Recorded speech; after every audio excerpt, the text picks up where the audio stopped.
اللهم كل وليك الحجة بن الحسن صلواتك عليه وعلى آبائه في هذه الساعة وفي كل ساعة وليا وحافظا وقائدا وناصرا ودليلا معينا حتى تسكنه وارثك طوعا وتمتعه فيها طويلا. ماتم يا حسين.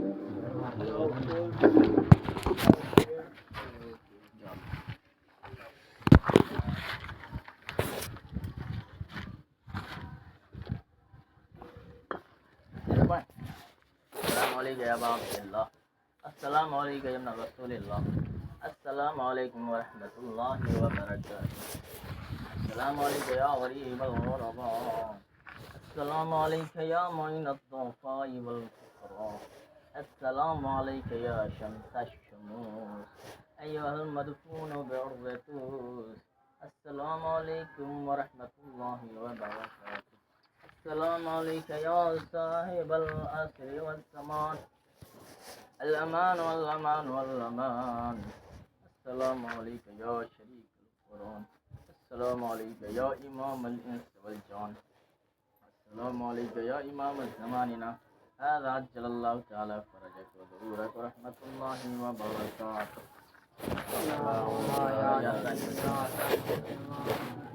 يا مولا يا